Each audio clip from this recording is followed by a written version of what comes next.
Welcome po sa aming munting garden. Ngayon ay kukuha namin kayo ng tour dito sa aming taniman. Ipapakita namin ang aming mga pananim, lalo na ang aming kamatis at kalabasa. Ikukwentuhin namin kung paano namin sila inalagaan mula sa pagtanim hanggang sa pamumunga. Ang lahat ng makikita ninyo ngayon ay bunga ng tiyaga, pag-aalaga at tamang pagdidilig. Masaya po kami ibabahagi sa inyo ang aming karanasan. So ito na yung aming kamatis.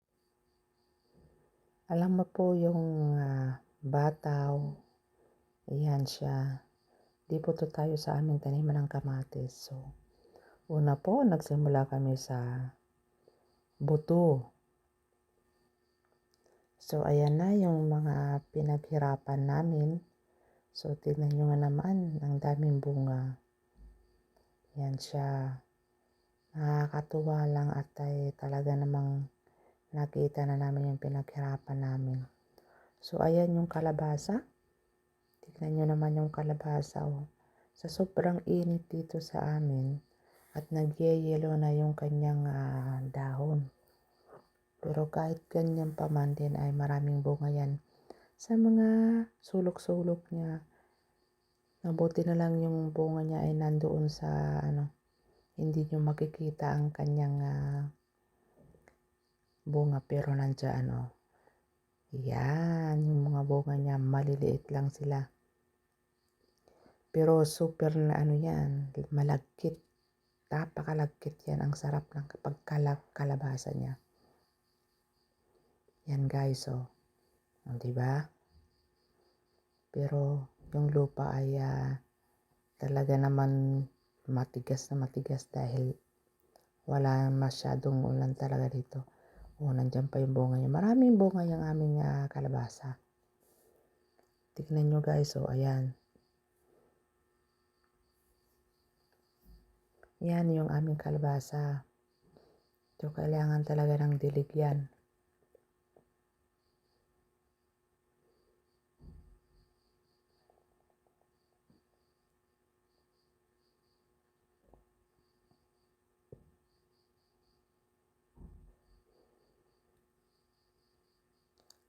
Ang aming kamatis, inalagay namin ito sa seedling tray na may halong garden, soil, at compost. Pagkalipas ng ilang linggo at nang magkaroon na sila ng 45 dahon, inilipat namin sila dito sa lupa. So, ayan yung kamatis na naman namin. Yan. Araw-araw po namin hindi dinidiligan ang mga kamatis, lalo na kapag mainit ang panahon.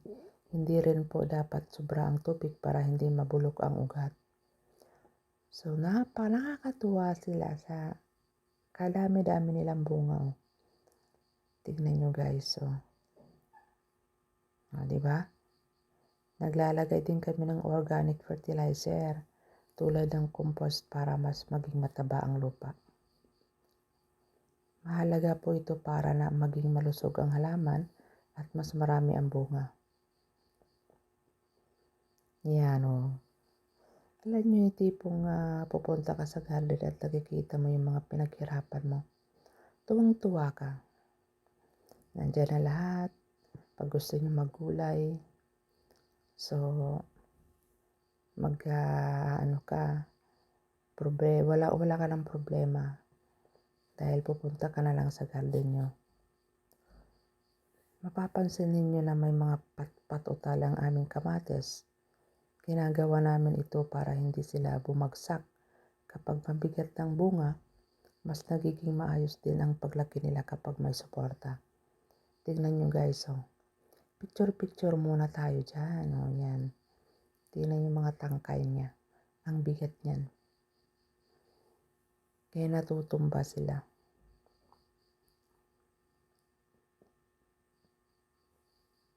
So pagkatapos ng ilang linggo, nagsisimula silang mamulaklak, mula sa dilaw ng bulaklak, unti-unting nabubuo ang maliliit na berdeng kamatis. So ayan. bungang-bunga na lang sila. Ngayon po ay makikita ninyo na sila ay namumunga na.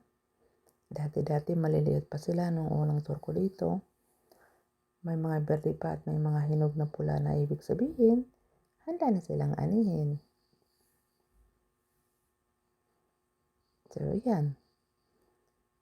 Nakakatuwa lang, kumain pa nga ako dyan ng isang kamatis na walang hugas-hugas. Okay lang yan.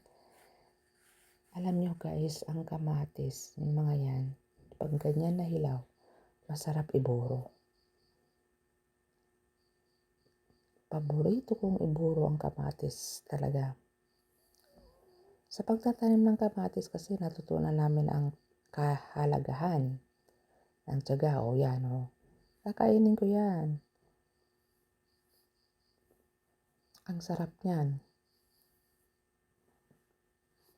Diba? So,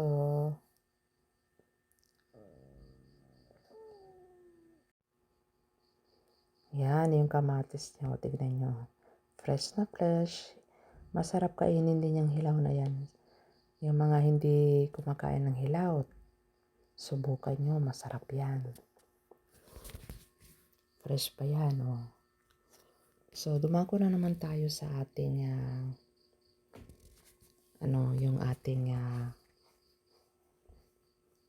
patani. Yan ang patani. Tignan nyo yung dahon niya, yung bunga niya. Malalaki siya.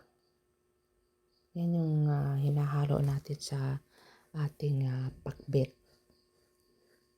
Ang bango niyan. Iba yung bataw at iba rin ang patani. So, yan ang kanyang yung pure green siya. Yan. Wala pa kasi siya masyadong pangalan nito, yung buto niya. So, i-open ko yan para matingnan nyo kung ano yung kanyang yan, yung buto niya. Alam nyo guys, pag subukan nyo ilagay sa pakbit yan, grabe, ang sarap niyan.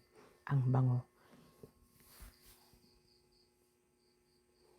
Yung aming kalabasa din, grabe ang niyan, ang lagkit. Napakalagkit ng niya. Maliliit siya pero yun ang pinaka the best ng kalabasa. Kapag malaki kasi yung kalabasa, hindi masarap. Parang siya. So, ayan yung ating munting taniman. Maliit lang ito pero may naman siya. Kumbaga, may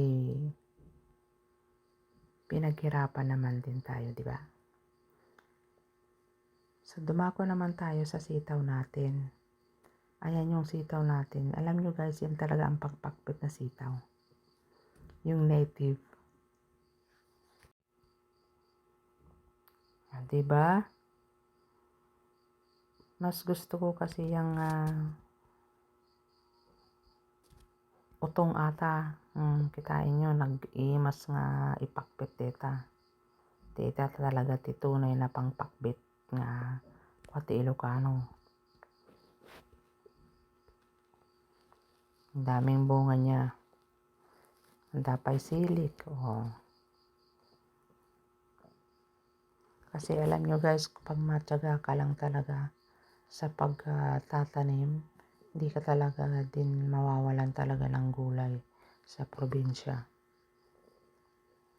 Ako kasi talagang habit ko na yan simula noong maliit pa ako, naggagarden na ako niyan. So, ayan guys, tignan nyo.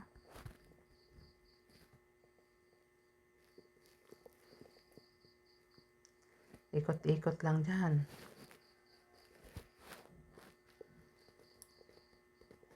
Yan yung sili din. O, yan ang sili.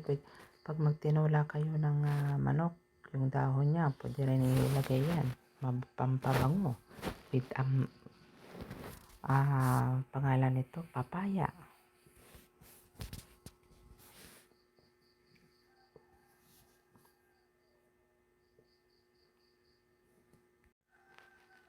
Sa aming karanasan sa paghahalaman kasi kailangan ng tiyaga at pasensya lang.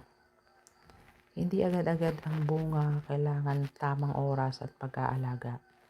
Masarap sa pakiramdam na makikita ang mga halaman na dati ay buto lamang, ngayon ay namumunga na.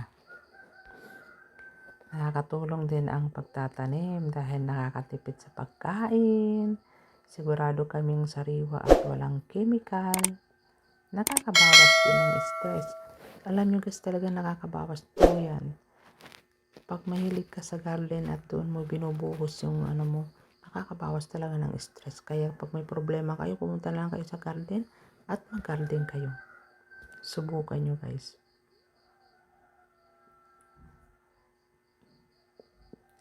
So, ayan na yung yung aking munting garden. Ayan yung mga liliit na talong dahil kulang sa dilig. Dito sa amin kasi wala nang pag-asang umulan pa kasi summer na, March na ngayon. So, ang ginagawa lang namin yan, kailangan dilig. Tiyaga mo lang talagang diligan. So, adyan pa nagtatapos ang aming garden. Ang gardening tour. Sana po ay may natutunan kayong tungkol sa aming kamatis at kalabasa, utong. So, maraming salamat po sa pakikinig at pagbisita sa aming munting garden and bye-bye!